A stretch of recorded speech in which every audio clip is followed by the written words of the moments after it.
देख रहे हैं VCN न्यूज, आपका विदर्भ, आपके समाचार।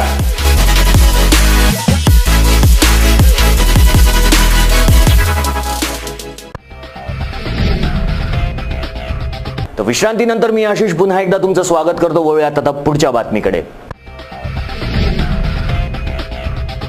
पुढच्या बातमीकडे शेतकऱ्यांच्या सरसकट कर्जमाफीच्या मागणीला घेऊन अंजनगाव सुरजीतील तहसील कार्यालयासमोर काँग्रेस पक्षाद्वारे ठिय्या आंदोलन करण्यात आले आहे। महाराष्ट्र शासनाने केवळ कर्जमाफीची घोषणा केली असून प्रत्यक्षात मात्र शेतकऱ्यांना फुकट्या कवडीचाही लाभ झाला नसल्याचं शासनाने शेतकऱ्यांची फसवणूक केली आहे असा आरोप करत याच्या निषेधार्थ अंजनगाव तालुका काँग्रेस कमिटीच्या वतीने तहसील कार्यालयावर ठिय्या आंदोलन करून शेतकऱ्यांना सरसकट कर्जमाफी करा अशी मागणी करण्यात आली।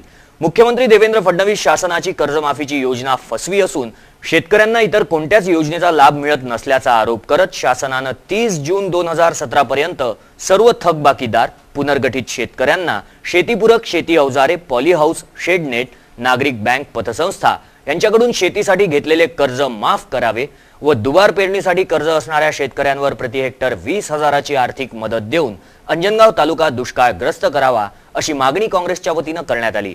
यावेळी अंजनगाव सुरजीचे तालुका अध्यक्ष सुरेश आडे यांनी अधिक माहिती दिली। आम्ही आज अंजनगाव तालुका काँग्रेस कमिटीच्या वतीने तहसील कार्यालय अंजनगाव इथं ठिय्या आंदोलन केलं आणि ठिय्या आंदोलन करून तहसीलदारांना एक निवेदन दिलं।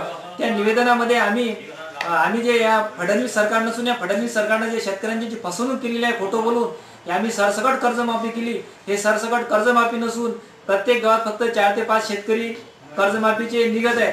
त्याच्यामुळे आम्ही सरकारला हे निवेदन दिलं की 30 जून 2017 पर्यंत जे लोक थकबाकीदार आहे त्या 2017 पर्यंत सर्व लोकांना कर्जमाफ करण्यात यावी।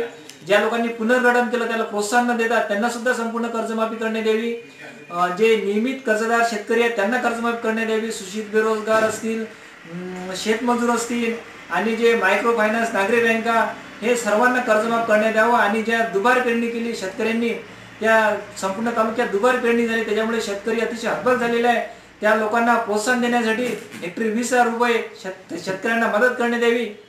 आणि जर ह्या गोष्टी शेतकऱ्यांना मदत आणि सरसकट कर्जमाफी नाही झाली तर येणाऱ्या 15 दिवसात आम्ही अंजनगाव तालुक्यात अतिशय तीव्र आंदोलन छेडणार आहे।